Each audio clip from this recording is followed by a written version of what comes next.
A Melbourne, Australia television reporter said his crew filmed UFOs for 7 minutes Saturday night over the eastern region of New Zealand's South Island. On the 21st of December 1978, cargo plane pilots John Randall and Keith Hine observed strange light phenomena over the sea near the South Island of New Zealand. The objects were also picked up by Wellington Air Traffic Control radar, and reports reached local media. 10 days later, on the 31st of December, producers at Australia's Channel 10 dispatched reporter Quentin Fogarty with a camera crew to attempt to find the same UFOs along the same flight path. And they did. Air traffic controllers were recording strange blips on their radar. Here is what reporter Quentin Fogarty said as he traced an airline flight that reported seeing UFOs last month. We're now on the radar room at Christchurch Airport. It's about 1:45, and in about another 20 minutes we intend to take off again in the Argosy and retrace the route we took only a few moments earlier. We've just heard from Wellington radar that there are still targets in the Kaikoura area. So this time we're hoping to get better film than we did last time, and all I can say is we'll see what happens. The New Zealand case is of considerable importance in the history of ufology because of the residue of information that's available afterwards. We have the film itself and the tape recordings made by Quentin Fogarty on the aircraft, and of prime importance is we have the tape recording made by the Wellington Air Traffic Control Center, and it provides a history of the sighting minute by minute. We're about now 3 minutes out of Christchurch Airport, and on our starboard side we can see two very bright lights, one much brighter than the other. It is like a very, very bright star, and just below it is another light, not quite so bright.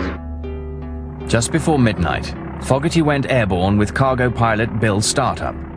The beginning of the flight was uneventful.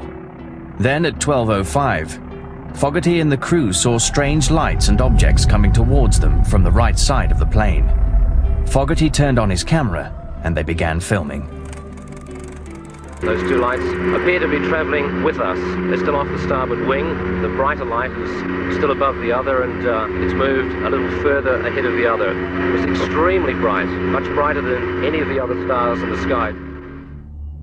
Ground radar observed the objects, and the control tower confirmed the sighting and recorded the conversation. What follows is the actual audio of this unusually well-documented event. The storm target showing at 11 o'clock at 3 miles. Just left at 9 o'clock at 2 miles.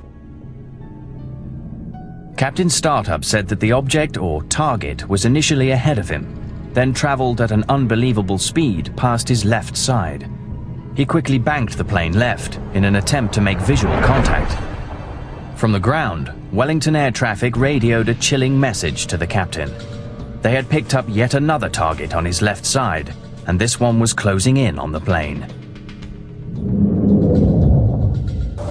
Target is 12 o'clock at 3 miles.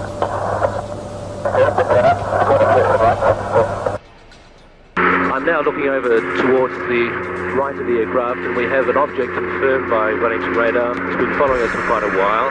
It's about 4 miles away, and it looks like a very faint star, but then it emits a very bright white and green light. Captain Startup was able to get close enough to determine that the object had an array of bright blue lights, pulsing at a rapid rate. To his shock, the object had increased in size. There was an interesting radar event where the some object got so close to the aircraft that looked to Wellington radar as if the aircraft radar target image had doubled in size. Strong target, right in formation with you now. Your target has doubled in size. The double-sized target continued to appear on radar screens for 36 seconds, then returned to its original size. Yeah, blue light's right there. This is the object which was apparently traveling along with the aircraft. It was picked up on aircraft radar. Dr. Bruce Maccabee received a 16mm copy of the Argosy UFO film directly from the Australian television network in 1979. Roll 4, take 10. The complete and unedited film has never been made available before. Experts believe that these images are the most comprehensive and frightening UFO evidence ever captured on film. This is the famous New Zealand film obtained the night of December 31st, 1978. The cameraman is sitting in the seat between the pilot and the co-pilot. The image is dancing around because he was carrying it on his shoulder. They saw this light to their right. And this light, as time goes on, will fade in and out, takes on various shapes. This is the flashing light that you have to slow down and look at frame by frame to see what happens when it goes from very bright white down to dim orange. You can see the image went over to the side, then he turned the camera a little bit in order to pull it back into the center. That other target that has been following us has now been joined by two others. So we now, at this stage, have three unidentified flying objects just off our right wing. And they've been following us, or one of them's been following us now for probably about 10 minutes.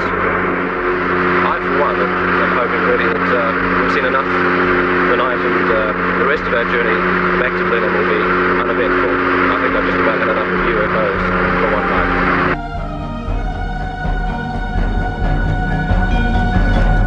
And that's the way it is. Or is it? Monday, January 1st, 1979. This is Walter Cronkite, CBS News. Good night.